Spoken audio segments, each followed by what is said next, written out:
Welcome back to Dear Math Online Tutorial. Today is another great day to learn something new. So let's start. Before we proceed to our lesson for today, I just want to give a shout out to our diligent student, Tomas Ivan Valdez, for getting the correct answer to our challenge question last time. The question is 9 plus 25 minus 8 divided by 2 times 4.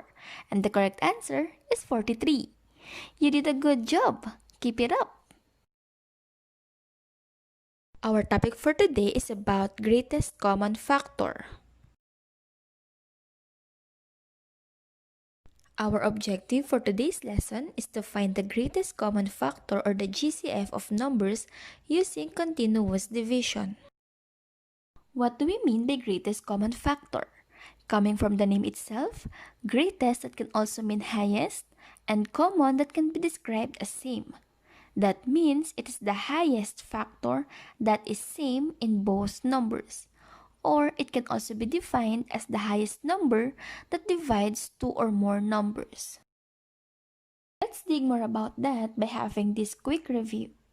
When we say factors, these are the numbers that we can multiply together to get another number. For example, we have 2 times 5 is equal to 10. That means 2 and 5 are factors of 10. Why? Because those are two numbers that we can multiply to get 10. Now, can you think of other factors of 10? That's right. We can also have 1 times 10. That means the factors of 10 are not just 2 and 5, but we have 1, 2, 5, and 10. Did you get that? Continuous division method is a little bit different to other method that you might encounter in the future, but it is more simple and easier.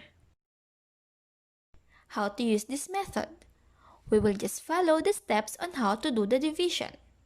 A quick review about the parts of a division problem. We have the number that is divided and we call it dividend. Then the number which is the dividend is being divided is called divisor. And the answer to the problem is the quotient. Look at this example.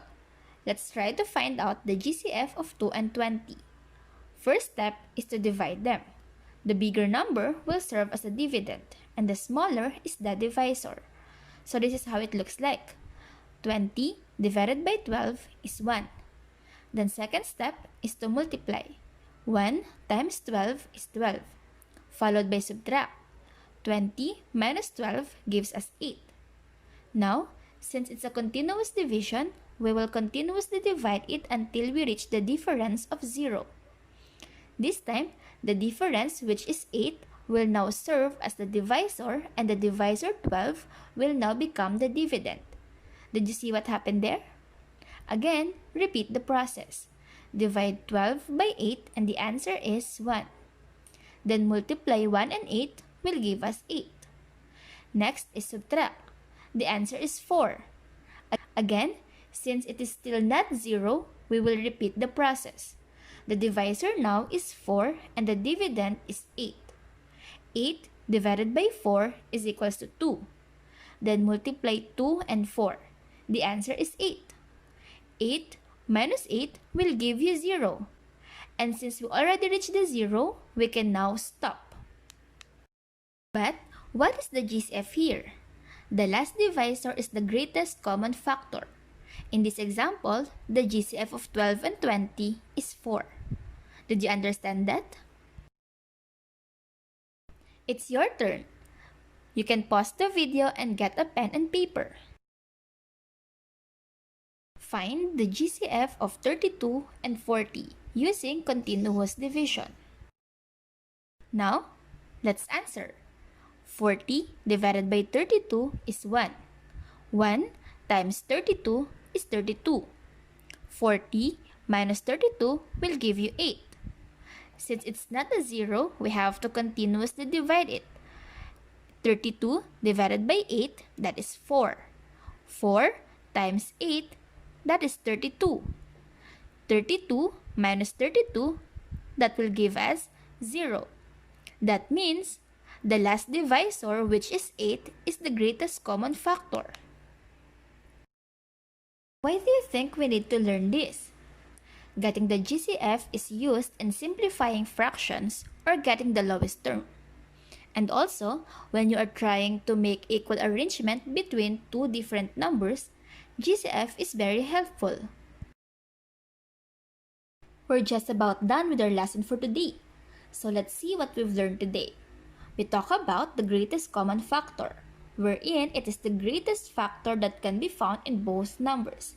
And to get that, we use the continuous division method. Our objective for today is to find the GCF using continuous division. Do you think we achieved that? If yes, then mission complete. If you need more practice about this, you can like our page in Facebook. Just search Dear Math and message us. It is all for free. Also, don't forget to hit the like button and subscribe to this channel for more helpful videos.